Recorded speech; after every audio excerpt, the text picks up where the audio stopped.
না না, আমি কি করছি? এ যে আমার অন্যায় মহাপাপ। আমি পারি না।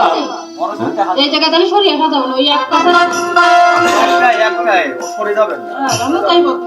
আমি তোমার তুমি কার কথা বলছো? সত্যের জীবন্ত প্রতিমূর্তি মহামান্য কৌশিক গাঙ্গুলি।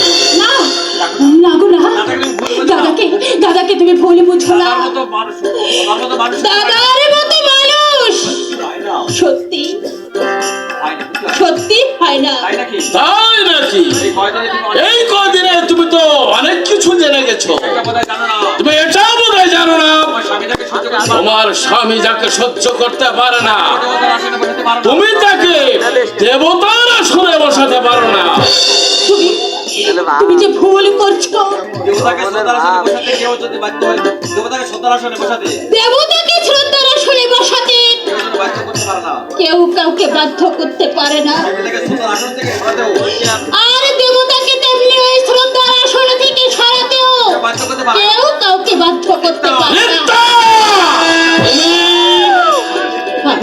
আমি যে তোমার স্ত্রী, আমি তোমার ভালোর জন্যই বলছি।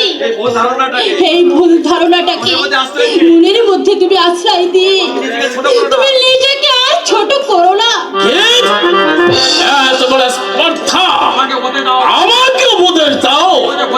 তুমি বোধহয় ভুলে গেছো তুমি কার সামনে দাঁড়িয়ে কথা বলছো। আমি এ কথাকে কখনো ভুলতে পারি? আমি অগ্নি নারায়ণ সাক্ষী রেখে বিয়ে করার পর তুমি আমার স্বামী আর আমি তোমার স্ত্রী। তবে খুব বেশি দিন থাকবে না। স্বামী কি হলো? ভয় পেলে বলে মনে হচ্ছে।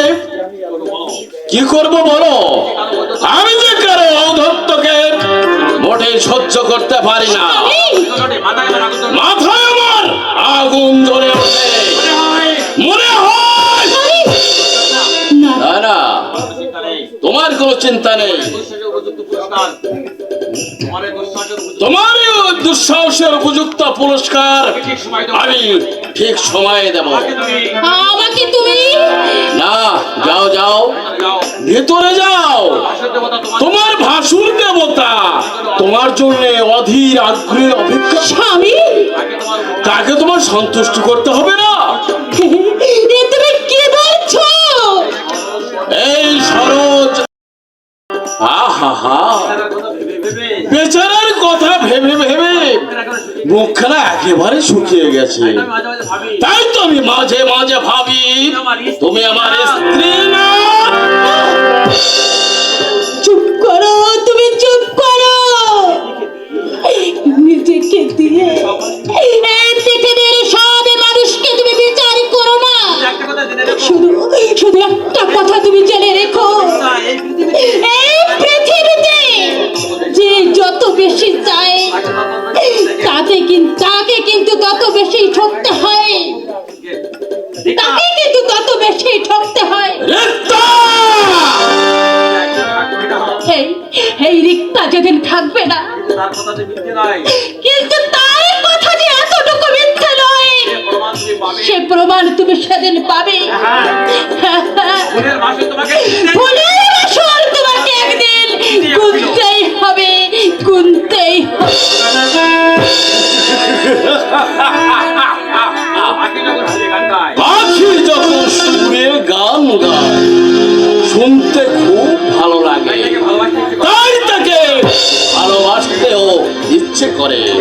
কিন্তু সেই পাখি যদি বেসুরে গান গায় শুধু বিরক্ত নয়, তাকে মনে হয় শেষ করে নি। আবার পোষা পাখিটাও বেসুরে গান গাইছে, তাই ওকে আমি না না একেবারে শেষ করে দিলে তো একেবারে শেষ হয়ে গেল। তার চেয়ে ওকে আমি একটু একটু করে